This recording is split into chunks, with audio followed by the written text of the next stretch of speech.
Okay, let's dive right in. If you have been stuck in that just awful, frustrating cycle of recurring vaginal infections, this one's for you. We're about to uncover a hidden diagnosis that might just be the key you've been searching for, something called aerobic vaginitis. I'm guessing if you're watching, these questions probably hit pretty close to home. You know the drill, right? That constant burning, the discharge that comes back, that feeling that just never seems to go away. You go to the doctor, you get the prescription, maybe it helps for a week, and then bam, you are right back at square one. It is maddening. And this is probably the most important place for us to start. After countless appointments and treatments that don't work, it is so easy to feel dismissed. You might even be told your tests are normal and that it's all in your head. Well, I'm here to tell you it is not. The pain is real, the symptoms are real, and there's a very, very real biological reason for what you're going through. So what on earth is going on? Well, the answer might be a simple case of mistaken identity. See, today we're going to break down the absolutely critical difference between bacterial vaginosis, or BV, which you've probably heard of, and its often missed cousin, aerobic vaginitis, or AV. And believe me, understanding this difference, it changes everything. To really get why your treatments might be failing, we have to look at the battlefield itself. And let's use a really simple analogy to make sense of all the science stuff. A healthy vaginal microbiome, just think of it like a beautiful, well-kept garden. The whole environment is acidic, and it's absolutely packed with good bacteria, mostly a type called lactobacillus. These are your good flowers, and their whole job is to keep the soil healthy and crowd out any weeds that even think about taking root. Okay, now this is where it gets really interesting, because it turns out there are two totally different kinds of weeds that can invade your garden. On the left, you've got BV. This is caused by anaerobic bacteria. Think of it like moss, It thrives in dark, damp places without any oxygen. But on the right, you have AV. These are aerobic bacteria. They're like aggressive pests, things like E. coli or Strep that love oxygen and have probably just wandered in from the gut. For years, medicine has treated almost everything like it was the moss, but if you have the pests, that treatment is doomed to fail. So, how can you start to get a clue about which invader you're actually dealing with? Well, since they're caused by totally different bacteria, the symptoms they produce are also really different. This chart lays it all out, so let's just walk through it. First up, smell. With BV, it's that classic fishy odor that a lot of people recognize. But with AV, it's often described as something much stronger, more foul, or even rotten. Now, let's look at the discharge. BV is usually thin, watery, kind of a grayish-white color. AV's different. It's often thicker, and it has a distinct yellow or sometimes even greenish color. And here's the biggest clue of all, how it feels. BV can be itchy for sure, but AV causes this intense inflammation, a raw, red, constant burning feeling that can be just incredibly painful.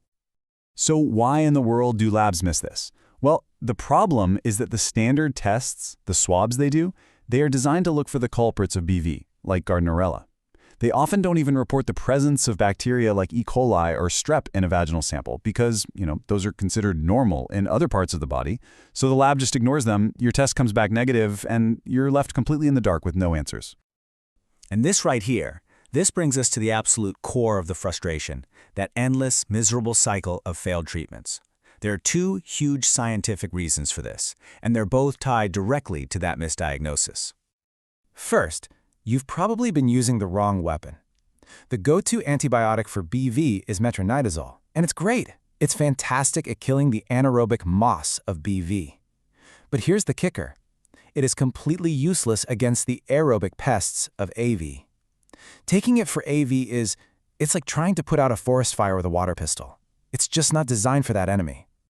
And the second problem is what I like to call the bacterial fortress.